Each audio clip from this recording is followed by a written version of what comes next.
Hello friends, UPSC, EPFO, EO, AO और APFC exam हो चुका है।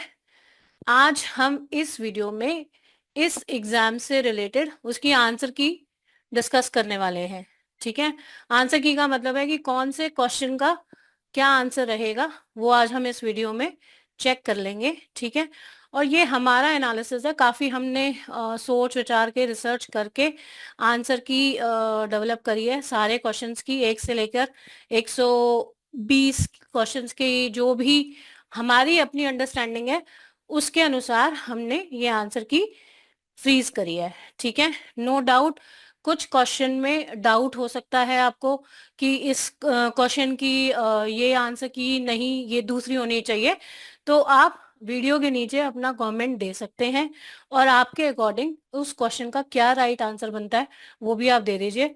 ठीक है। जहां भी हमारी गलती होगी तो डेफिनेटली हम उसको आपके आंसर की के अकॉर्डिंग विचार कर लेंगे। ठीक है। और जो भी ये आंसर की डिस्कस हो रही है आप इसको एक बार देख लीजिए अपने अनुसार। ठीक है। और as far as the difficulty level of your exam is concerned, इस एग्जाम की अगर डिफिकल्टी लेवल की बात करें तो ये एग्जाम 2017 में हुआ, फिर 21 में हुआ, 23 में हुआ, फिर 25 में हुआ अब। ठीक है। तो अगर हम बाकी वर्जन से इसका कंपैरिजन करें, प्रीवियस अटेम्प्ट से इसका कंपैरिजन करें, तो उनके मुकाबले ये एग्जाम थोड़ा इजी रहा है। ठीक है। तो उनमें से प्रैक्टिकली देखें तो सबसे आसान एग्जाम रहा है। नो डाउट कंसेप्चुअल क्वेश्चन आए हुए हैं, तो कंसेप्चुअल क्वेश्चन तो आपको हर एग्जाम में मिलेंगे ही। इसका मतलब बेसिकली ये है कि सिर्फ मोस्ट इंपॉर्टेंट क्वेश्चन लगा के अगर हम जाएंगे तो हमारा कभी भी कोई एग्जाम ऐसे क्लियर नहीं होता। तो कंसेप्ट्स तो क्लियर होंगे तभी हम इतने बड़े बड़े एग्जाम्स देने बैठते हैं। ठीक है। और डेफिनेटली जब हम आंसर की डिस्कस करेंगे उसके बाद बेस्ड ऑन दिस आंसर की ओनली हम ये भी डिस्कस करने वाले हैं इस वीडियो में कि इस एग्जाम की क्या कट ऑफ जाएगी। ठीक है। तो ये दोनों चीजें, एक तो इसकी आंसर की किस क्वेश्चन का क्या आंसर रहेगा, and based on this answer key we will definitely discuss the cut off for this exam, जिसका बच्चों को इंतजार रहता है। तो वो भी हम डिस्कस करेंगे। ठीक है। तो आप शुरू करते हैं। तो क्वेश्चन 1 देखते हैं। ठीक है। क्वेश्चन 1 बेसिकली जो नेक्स्ट 5 क्वेश्चन आने वाले हैं फिलअप्स हैं। ठीक है। With the most appropriate options given below हमें ढूंढना था। तो बेसिकली ये ऑर्डर्स ऑफ एडजेक्टिव्स के ऊपर बेस्ड है। First question, the evening look dash against the stretched out sky. तो इसका आंसर है option D, beautiful, soul quenching and red. ठीक है। नेक्स्ट क्वेश्चन पे बढ़ते हैं। बेसिकली इस क्वेश्चन में जो कंफ्यूजन हो रही है वो ए और डी को लेकर हो रही है, लेकिन हमारे अकॉर्डिंग जब हमने इसको एनालाइज किया है और ऑर्डर ऑफ एडजेक्टिव्स के ऊपर जितना भी हमने चेक किया है उसके अकॉर्डिंग आंसर डी निकल के आता है एज पर रूल। ठीक है। Okay, next question, summers dash be really hot at times so make sure you stay hydrated. तो इसका आंसर जो बेसिकली अगर आप यहाँ पर जो चेक द आंसर्स देख रहे हैं वो आंसर की नहीं है, आंसर की ये वाली आपको विजिबल रहेगी, वो आपको देखनी है जो ये बॉक्स में लिखा है। बिकॉज हमने किसी स्टूडेंट से पेपर लिया है तो उसने जो आंसर्स लगाए हैं उनके ये आंसर्स आपको यहाँ पे टिक मार्क माइट भी कहीं कहीं दिखाई देंगे, तो आप उसको इग्नोर कीजिएगा। आपको ये वाली आंसर की लेनी है, ह्यूमन पेल्टस की, जो कि यहाँ डब्बे में है, बॉक्स में है। ठीक है। तो सेकंड का आंसर जो है वो है summers can be really hot at times so make sure you stay hydrated. ठीक है। तो सेकंड का आंसर है ए। थर्ड पे बढ़ते हैं। I was wondering which festival dash we celebrate together this year. तो इसको लेकर भी काफी कंफ्यूजन रही है, बट हमारे एनालिसिस के अनुसार और हमने जो भी अंडरस्टैंडिंग डेवलप करी है उसके आंसर इसका सी बनता है, शैल। ठीक है। I was dash exhausted by the end of the week spent in the library doing research work। तो इसका आंसर completely होना चाहिए। ठीक है। नेक्स्ट आगे बढ़ते हैं। They dash be very far away, I saw them a little while ago। तो इसका आंसर कैन नॉट होना चाहिए। ठीक है। आपका डिफरेंस इन ओपिनियन हो सकता है, आप प्लीज वीडियो में कमेंट करके डाल दीजिएगा कि आपका आंसर की में मतलब ये नहीं, फिफ्थ का ये नहीं, ये बनता है। ठीक है। तो हम उसको भी कंसिडर जरूर करेंगे डेफिनेटली। ठीक है। ओके। अब जो 6 to 10 क्वेश्चन थे वो आप देख सकते हो कि लंबा सा पैसेज आया था और उसके बेसिस पे आपको आंसर देना था। ठीक है। तो पैसेज भी मैंने देख रहे हैं आप लोग आपके राइट साइड में लगा हुआ है। तो क्वेश्चन आपका जो 6th क्वेश्चन है उसका आंसर बनता है, जो फिलिप्स भरने थे इस 6th क्वेश्चन में, उसका आंसर बनता है आंसर बी। ठीक है, आगे बढ़ते हैं। Which of the following sentences with respect to the passage are correct? तो अगर आप 7th का देखोगे तो इसका राइट आंसर बनता है two only, only statement second was correct. ठीक है, with reference to the passage which of the following are the factors, तो इसका करेक्ट आंसर बनता है डी, अगेन टू ओनली। ठीक है, सिर्फ यही स्टेटमेंट करेक्ट थी आपकी इस 8th क्वेश्चन में। आगे बढ़ते हैं। Which one of the following options most appropriately describe the phrase exacerbating labour shortage? तो अगर आप इसका क्लोजेस्ट आंसर देखोगे, वैसे तो एग्जर्बेटिंग का मतलब होता है worsening the problem, but however if we look forward towards the answers, तो closest answer increasing labour shortage बनता है। ठीक है, because increasing labour shortage means it is worsening the problem. Okay, तो आंसर ए है। Which one of the following is the figure of the speech in the expression? तो answer again personification इसमें बताया हुआ है। ठीक है, मतलब पर्सोनिफिकेशन इसका आंसर है। आगे बढ़ते हैं। Then we have phrasal verbs हैं, प्रेपोजिशंस हैं, उसके अकॉर्डिंग हमारे को आंसर ढूंढना था। तो 11th का right answer none of the above है। ठीक है, आंसर डी। 12th का करेक्ट आंसर है 1, 2 एंड 3, यानी कि तीनों ही करेक्ट है। ठीक है, 1, 2 and 3। Okay, 13th, Raj apartment was 3 floors underneath the Subramaniam residence। तो अब अगर इसका आंसर देखोगे तो 3 only is correct। ठीक है, थर्ड स्टेटमेंट इज करेक्ट। ठीक है, ओके, 14th का देखेंगे तो 1, 2, 3 इज योर करेक्ट, यानी कि तीनों ही सही हैं। ठीक है, 15th का C, one only is right. It is widely acknowledge that he takes after his aunt. ठीक है, ओके Okay, next 5 items में what we have to do in the following items, a phrase has been given with a word that is underlined and we have to choose the closest in meaning. तो 16th का B है। ठीक है, and 17th का answer है challenged। ठीक है, most closest challenge बनता है। belittle भी लग रहा था, लेकिन belittle नहीं है। belittle होता है कि किसी को demean करना या उसको shameful feel करवाना, but इसका करेक्ट आंसर है challenged। ठीक है, ओके, 18th का करेक्ट आंसर है आपका फ्लैग्रेंट एंड शॉकिंग। ठीक है, 19th का करेक्ट आंसर है a renouncer of held beliefs. Okay, 20th का करेक्ट आंसर जो बनता है वो है क्वालिटी ऑफ फिजिकल एग्जिस्टेंस। ठीक है, ओके, चलिए 20 क्वेश्चंस हो गए हैं। आगे बढ़ते हैं। Which among the following correctly stands for acronyms AWACS? So answer is airborne warning and control system. ठीक है, 22nd का करेक्ट आंसर है माइक्रोवेव फ्रीक्वेंसी। माइक्रोवेव फ्रीक्वेंसी तो ड्रोन स्वार्म अटैक से रिलेटेड है। ठीक है, which one of the following is the correct method employed by GPS? तो इसका करेक्ट आंसर है ए। ठीक है,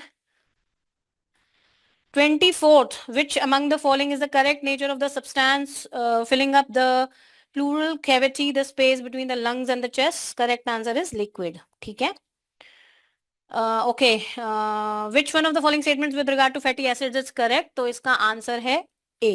ठीक है, carboxyl group at one end and methyl group at the other end. Okay, which among the following are the primary reactants of photochemical smoke? So इसका answer है nitric oxide and unburned hydrocarbons. आगे बढ़ते हैं। Which among the following is known as carbolic acid? तो इसका नाम जो बनता है दैट इज फिनाइल। ठीक है, phenyl. Okay, next is your which one among the following is the primary commercial use of amines, that is synthesis of medicines and fibers? Chat GPT से related एक स्टेटमेंट आई हुई है, तो इसका answer है it is based on large language model. तो ये large language model होता है। ठीक है, okay, for training and deploying complex models in artificial intelligence which one among the following is preferred? That is graphics processing unit. So correct answer is answer B. 31, that is answer A is your correct answer, secure socket layer encryption. ठीक है, SSL encryption, secure socket layer encryption. 32nd पे चलते हैं। Which one of the following statement is regard to solid state drive? So answer B is the correct answer, that is 1 and 3rd। 1 and 3rd। ठीक है, Okay, which among the following could be a permanent memory of a computer? So answer is your A. ठीक है? Okay. Which is the primary environmental concern associated with permafrost? So answer is release of methane and carbon dioxide. ठीक है? आगे बढ़ते हैं. Which among the following determines the hardness index of fresh water? तो answer है इसका A. ठीक है, आंसर A है इसका. विच one of the following is not a currently existing scheme under the. तो अब आपका लेबर लॉ देख सकते हैं, लेबर लॉ के क्वेश्चन शुरू हो गए हैं. तो आपका आंसर है इसका D. Simple straight forward question पूछा था. एम्प्लॉयज प्रोविडेंट फंड से एक और क्वेश्चन है विच डज नॉट अप्लाई. ठीक है, तो बहुत उसकी नॉन एप्लीकेबिलिटी के ऊपर क्वेश्चन है. तो सिंपल क्वेश्चन था, आंसर ए है इसका. ठीक है, आगे बढ़ते हैं. Mister x earns wages of 20,000 per month and what will be the contribution. तो जो 4% का टोटल कंट्रीब्यूशन होता है, राइट. तो आप इसके अकॉर्डिंगली अगर आप जो एम्प्लॉयर और एम्प्लॉय का बाइफर्केशन है that is I think 3.25 and 0.75 है, तो इसके अकॉर्डिंग आंसर बी निकलता है. ठीक है. Which one of the following is not a benefit provided. तो हेल्थ बेनिफिट नहीं दिया हुआ है, बाकी सब दिए हुए हैं अंडर ESIC एक्ट. 40th में अगर हम देखें तो पेमेंट ऑफ वेजेस एक्ट की बात करता है. तो wages of course current coins में हम पे कर सकते हैं and it can be fix for weekly payment. ठीक है ना. और ये स्टेटमेंट इनकरेक्ट है, तो आंसर है इसका ए. आगे बढ़ते हैं. Which of the following deductions from wages can be made under the payment of wages act. तो अगर आप देखोगे तो सारे ही डिडक्शंस दी हुई है वहां पर, क्लियरली दी हुई है, स्ट्रेट फॉरवर्ड आंसर है.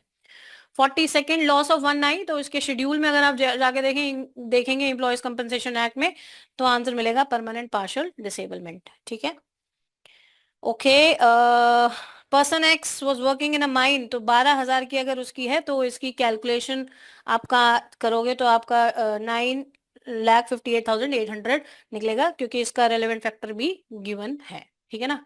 तो वेट से मल्टीप्लाई कर दीजिए 1,59 सॉरी 159.80 को, तो आपका आंसर आ जाएगा. ठीक है.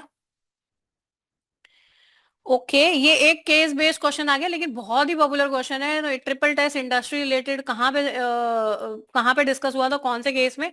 Bangalore water supply versus R Rajappa. ठीक है. ओके, तो काफी पॉपुलर है ये. Which one of the following industries is not a public utility service. तो अगर आप चेक करेंगे, शेड्यूल चेक करेंगे ID एक्ट का, तो आपको टी प्लांटेशन नहीं मिलेगा उसमें. ठीक है, तो नॉट लगा हुआ है. Okay, mandate of giving a notice of 6 weeks. तो आंसर इसका रहेगा सी, दैट इज 1 and 2. ठीक है ना, 1 and 2. ओके.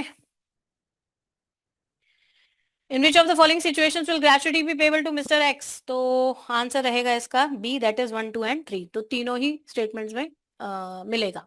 ठीक है, मिस्टर एक्स को under payment of gratuity act. Okay, 48 belongs to trade union act. Answer रहेगा डी. ठीक है, तो ठीक है, ये सब आपको वहां पर मिल जाएगा अगर आप एक्ट में देखोगे तो. ठीक है, ABC. ओके, क्योंकि हमसे नॉट पूछा है, तो आंसर रहेगा D.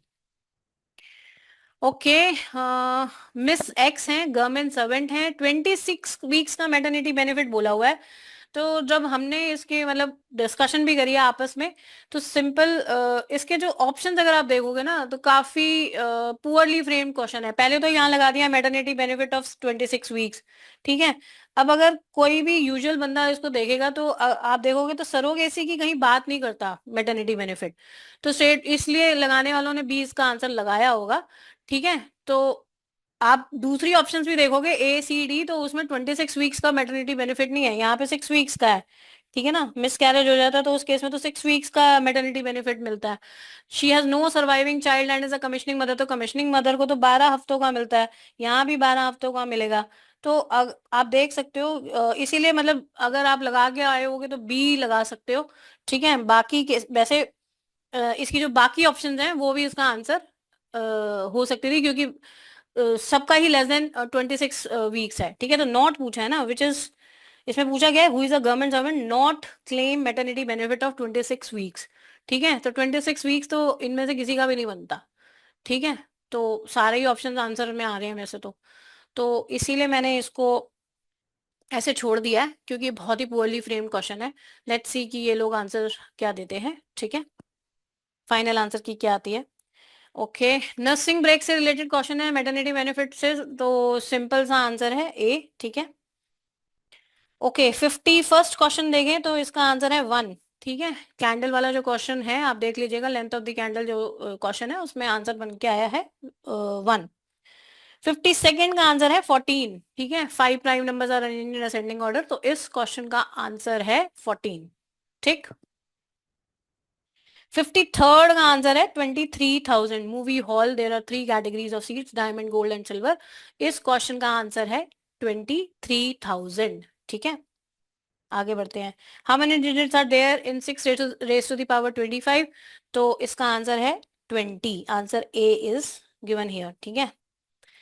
Okay, business A, B, C had invested in the ratio of 2:3:5. What will be the ratio of duration of their investment? तो इसका आंसर D है, D, ठीक है। 56th, 5% stake, 5 hours to paint 5 walls. How many hours will 7% stake to paint 7 walls of equal area? Provided both the sets of walls are identical, तो answer है D, ठीक है। इसका आंसर निकल के आया है, जो हमारा निकल के आया है वो आंसर D है, ठीक है। 2nd Feb 2025 संडे है, which day was it on 1st February 2024, तो आंसर है इसका सी, ठीक है। Train start from station A at 9 AM, reaches station B, तो इस ट्रेन वाले आंसर का आंसर है 2:1, ठीक है, बी। 59th का आंसर है ZX/Y, ए आंसर है इसका। X% of A is same as Y% of B, then what percent of A is Z% of B, तो आंसर ए निकलता है इसका। एजर्शन रीजनिंग वाला जो क्वेश्चन है 15% डिस्काउंट वाला, उसका आंसर है A. Both the assertion and reason are individually true and the reason is the correct explanation of the assertion, ठीक है। 61st, 3 distinct positive integers a, b and c such that b minus a is equal to c minus b and a plus b plus c is equal to 12. Maximum number of such possible sets निकालने थे, answer है इसका 3। 62nd, find the missing term निकालनी है, तो इसका answer है B, ठीक है। ओके ओके, 63rd का आंसर है how many 3 digits numbers are there that have the middle digit as the sum of the first digit, तो इसका आंसर है 45, सॉरी 45, सॉरी, ठीक है ना। कितने 3 डिजिट नंबर बनेंगे? 45 बनेंगे, आंसर बी है इसका। 64 का आंसर है 0.5, ठीक है। What is the difference between their arithmetic mean and median, इसका आंसर है 0.5। 65th का answer 0.25, again C is the answer, 2 unbiased dice वाला क्वेश्चन है ये, ठीक है, तो इसका आंसर है सी। 66th, Sri Jatin Goswami Padma Bhushan awardee in the year 2025 is an exponent of which one of the following dance forms? That is Satriya. I hope I have pronounced it correctly, ठीक है, तो B इसका answer है। 67 पे पढ़ते हैं, 2 Indian servicemen were posthumously conferred with the DAG Humsjold Medal in the year 2025 by which one of the following international organization? Answer is UNO, ठीक है, okay. Next is 68, space exploration technology वाला question है ये, answer है 1 only is your correct statement, ठीक है। सो एक ही statement इसमें सही है जो कि है 1। 69, which one of the following statements relating to 2026 FIFA men's football world cup is or are correct, तो आंसर है दोनों ही करेक्ट है, बोथ 1 and 2। 70th पे चलते हैं, prime minister Pentontan Shinawatra was removed by Thailand's constitutional court in the year 2025 over a leaked phone call with a senior statesperson, तो इसका answer है कंबोडिया, ठीक है। आगे बढ़ते हैं, which one of the following statements relating to scheme for promotion of registration of employers and employees pre 2025 are correct, तो इसका आंसर है both 1 and 2, तो दोनों ही करेक्ट है। आगे बढ़ते हैं, जीरो डिफेक्ट जीरो इफेक्ट वाला जो क्वेश्चन है उसका आंसर है ministry of micro small and medium enterprises, ठीक, D. Which of the following statements relating to recent steps taken by EPFO are correct? तो बिकॉज आप देख रहे हो ना EPFO से रिलेटेड क्वेश्चंस आ रखे हैं, तो आंसर है इसका बी, 2 ओनली, ठीक। Which of the following statements relating to recent steps taken by the government of India under ELI scheme are correct? तो आंसर इसका both 1 and 2 है, both 1 and 2, ठीक। Union Cabinet had approved a new framework for on currency swap arrangement with which regional bloc for the period 2024-27? Answer है इसका साक, ठीक है। Next is your principle of inventory valuation. तो बहुत simple account से भी क्वेश्चन आए हुए हैं। अगर आपने स्टार्टिंग के अकाउंट्स के 5-6 चैप्टर अच्छे से पढ़े होंगे तो आपके क्वेश्चन निकलने चाहिए थे। ठीक है, तो इसका आंसर है D. And which one of the following is not a fundamental accounting assumption. तो अगर आप देखोगे तो इसका आंसर है मैचिंग कंसेप्ट।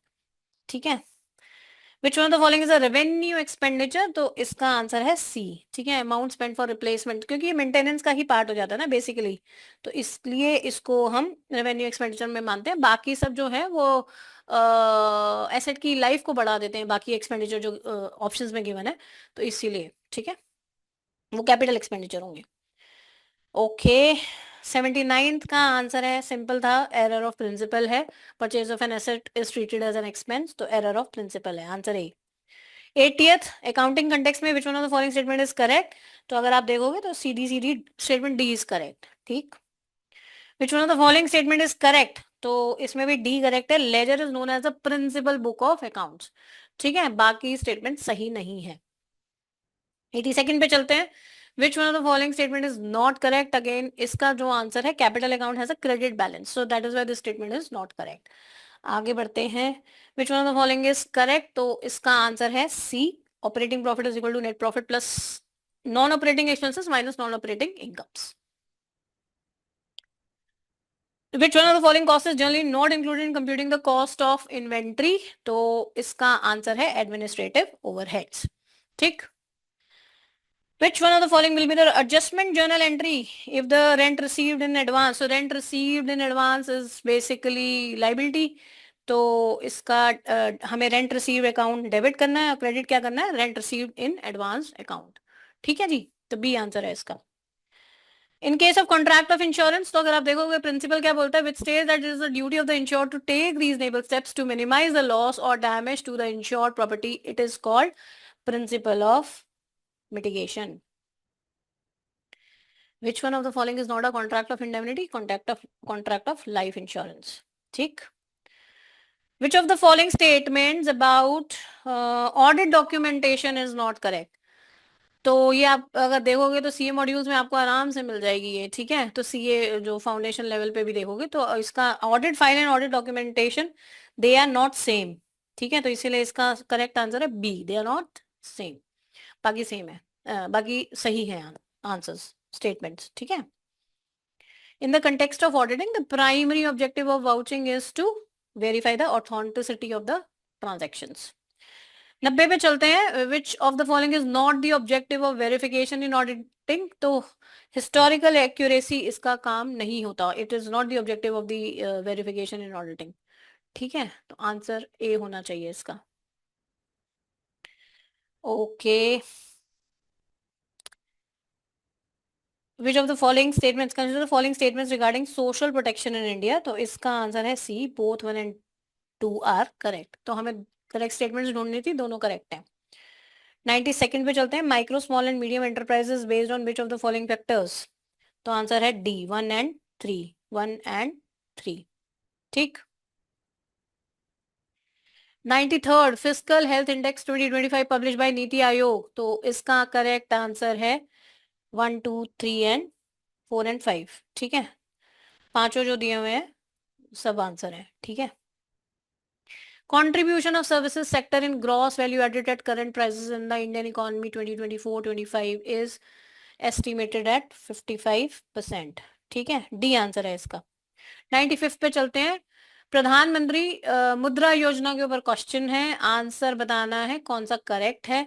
तो 1 only, first statement is correct. ठीक, 96, Nishtha is an integrated teacher training program और पीएम पोषण पर भी क्वेश्चन आया हुआ है, तो आंसर है ए। ठीक है, 1 only is correct. Okay, next, consider the following statements. Answer है इसका सी, हमें दोनों करेक्ट स्टेटमेंट ढूंढनी थी तो दोनों ही करेक्ट है। 98, which of the following development financial institutions were set up by India between 1950s and 1960? तो सी आंसर है 2 and 2 and 3 only. Core inflation includes, answer है नाइदर 1 nor 2। ठीक है, ओके। 100th क्वेश्चन हिस्ट्री से आया है, rebellions that broke out at regular intervals. तो Visakhapatnam hilly region के बारे में बात करिए, Gudem area. So answer is C, 1 and 3, 1 and 3। ठीक है, okay. Consider the following revolts. तो अगर आप इन रिवोल्ट्स को अरेंज करोगे तो आंसर निकल के आता है 2, 3, 1 and 4। 2, 3, 1 and 4, that is answer option C. Home rule movement के बारे में आंसर है इसका ए, 1 and 2, 1 and 2। ठीक है, okay okay. Freedom struggle from 1920 to 1935। तो इसके तीनों जो स्टेटमेंट हैं वो सही है। ठीक है, दे आर करेक्ट। ठीक है, तीनों स्टेटमेंट जो गिवन है वो करेक्ट है, आंसर है A. 104, which of the following statements about Bharat Natya Shastra are correct. तो इसकी फर्स्ट एंड सेकंड करेक्ट है, थर्ड नहीं है सही। ठीक है, तो आंसर बनता है B. Who among the following discovered the rock art of Bhimbetka. तो बहुत ही सीधा सरल आंसर है वीएस वकेंकर। ठीक है, which of the following is the correct chronological order in the evolution of Indian painting. तो इसका आंसर निकल के आता है 2, 1, 3, 4, that is answer option number B. 107 पे चलते हैं। Which one among the following temples in India is refer to as black pagoda. So sun temple, Konark. ठीक, B answer. Which of the following statements with reference to Mahayana Buddhism are correct. तो answer है, यानी कि तीनों statements correct हैं, first, second and third. ठीक, which of the following statements are correct. Chief justice of India के ऊपर है कुछ कुछ, और मतलब आई गेस पॉलिटी का क्वेश्चन है ये, यस। तो 2 and 4। ठीक है, 2 and 4 निकल कर आते हैं इसका आंसर। ओके, 2 and 4 तो करेक्ट स्टेटमेंट ढूंढनी थी। 110 पे चलते हैं। अगेन इंडियन पॉलिटी से आया, तो आंसर है इसका 1। ठीक है, ए, आंसर ए 1। ठीक है, 111 ईवीएम के ऊपर है question. So answer is 1 and 3। ठीक है, आपको करेक्ट स्टेटमेंट ढूंढनी थी, तो 1 and 3। ओके, 112 नेशनल ई विधान एप्लीकेशन के ऊपर क्वेश्चन है, आंसर है बी, 1, 2 and 4। 1, 2 and 4। ठीक, support for marginalise individuals smile scheme के ऊपर क्वेश्चन है। ठीक है, तो इसका आंसर है सी, both 1 and 2। Both 1 and 2। Okay, Alliance of National Human Rights, Global Alliance of National Human Rights Institutions. Its answer is 1, 2 and 3। 1, 2 and 3। ठीक है, तीनों ही करेक्ट हैं। 115 में आपको मैच करना था, तो इसका मैच का आंसर है, मतलब 4, 1, 3, 2 बनता है, 4, 1, 3, 2। ठीक, ओके। 116 जीएसटी काउंसिल के ऊपर है। Which of the following is not a member. तो prime minister of India, A answer है इसका। ठीक, 117, which of the following statements with reference to RTI act. RTI act से क्वेश्चन है, तो इसका आंसर है डी, नाइदर 1 nor 2। ठीक, 118 का आंसर है बोथ 1 and 2, जो कि कॉन्स्टिट्यूशन ऑफ इंडिया से आया है। तो 118 का बनता है बोथ 1 and 2 दोनों करेक्ट हैं। 119, only the Supreme Court of India is vested with the powers to punish for contempt of itself.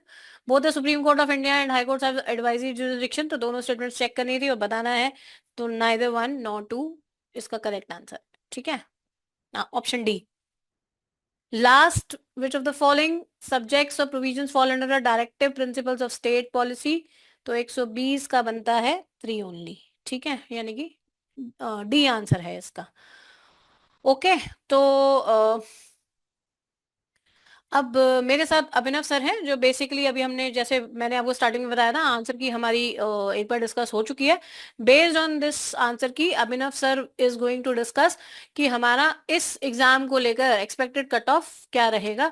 So Abhinav sir, can you please guide through us with cut off for this exam. तो मैं फिर से इस बात को repeat करता हूँ कि अभी तक जितने भी जो एनफोर्समेंट ऑफिसर या फिर जो 17, 21, 23, 25 या फिर 2016 की स्टार्टिंग में जो हुआ था, सबसे ज्यादा इजी पेपर जो है इस बार हमें देखने को मिला। और एक ना प्रयास करते हैं, वो प्रयास ये है कि क्या हम इस एग्जाम में कितने मार्क्स हमारे आने चाहिए जिसके बाद हम कह सके कि हम सही जोन में हैं, उसके बारे में थोड़ा देख लेते हैं। ठीक है, हालांकि it's very difficult to predict कि एग्जैक्टली क्या हो रहा है, क्योंकि बहुत सारे यहाँ पे वेरिएबल्स हैं। ठीक है, बट बहरहाल हम एक तरीके से करते हैं कि हम क्या करते हैं, हम जो पिछले सालों के जो कट ऑफ हैं, ठीक है, जो इन पेपर्स के हुए हैं, उनको एक बार हम देख लेते हैं और उससे एक अंदाजा लगाते हैं। ठीक है, तो सबसे पहले हम देखते हैं। सबसे पहले अगर एपीएफसी 2023 के पेपर को हम देखें, ठीक है, तो अनरिजर्व कैटेगरी का जो कट ऑफ है वो आपके सामने यहाँ पे है 178.33। ठीक है, तो अगर आप कितने मार्क्स आए थे, आपका जो है हो गया था। अब हम आगे जाते हैं। ठीक है, उसके बाद हम एनफोर्समेंट ऑफिसर 2023 के पेपर में जाते हैं, जो कि एक ही दिन डबल शिफ्ट में हुआ था। इसका जो कट ऑफ गया था वो गया था 138.33। ठीक है, चलिए आगे बढ़ते हैं। अब 2021 में किसका हुआ था? एनफोर्समेंट ऑफिसर का जो 2020 का नोटिफिकेशन था, उसके हिसाब से तो कट ऑफ था वो था आपका 187.39। ठीक है, इसके पीछे जाते हैं। 2017 में जो एनफोर्समेंट ऑफिसर का जो कट ऑफ था वो था आपका 49.5। उस टाइम पे जो है 100 मार्क्स का पेपर होता था। और एपीएफसी 2016 हालांकि काफी पहले की बात हो गई, वहां पे 100 में से 66.5 कट ऑफ गया था। ठीक है, तो बेस्ड ऑन दिस, और जैसा कि हम इस बात को बार ब्रेक्स देखें, it is relatively easier to to attempt this paper. तो हमारे हिसाब से जो कट ऑफ जाएगा इस पूरे उसका, वो अराउंड 175 से 200 के बीच में जाना चाहिए। यानी कि अगर आपका अगर आपका 175 से लेकर 200 के बीच में मार्क्स आ रहे हैं, then they are good chance कि आप जो है इस एग्जाम में आप क्लियर कर रहे हैं और जो है आगे जा रहे हैं। ठीक है, रिटर्न की बात कर रहा हूं मैं। एंड सेकेंडली, अगर जैसे कि मैंने आपको बताया कि एक तो ईओयू की कैटेगरी है और एक एपीएफसी की कैटेगरी है, पर अगर ईओयू की बात करें तो 175 से 200 के बीच में रख लीजिए। और चूंकि एपीएफसी में नंबर ऑफ कैंडिडेट ज्यादा होते हैं देने के लिए, तो उस चीज को ध्यान में रख के जो एपीएफसी का कट ऑफ हम मान लीजिए वो 15 से, उसमें 10 से 15 मार्क्स आप ज्यादा जोड़ दीजिए फॉर एपीएफसी कट ऑफ। ठीक है, तो लेट मी रिपीट, 175 से 200 अगर आपके मार्क्स हैं, then there is a possibility कि आप जो है रिटर्न क्रॉस करके आगे जा रहे हैं। ठीक है, अब बात कर लेते हैं कि अगर आपका जो मार्क्स है वो नीचे की तरफ अगर हम जाएं और 160 से भी नीचे आ रहा है, तो गाइस हमें नहीं लगता, इट्स आर आर बिलीफ, हमें नहीं लगता कि कि इस एग्जाम में जो है जो इस एग्जाम का कट ऑफ इतना नीचे जाएगा। ठीक है, एंड अगर आपके, और on the plus side, on the other side, अगर आपके 210 से ज्यादा अगर आपके आ रहे हैं, then you should start preparing for the next level, that is the interview.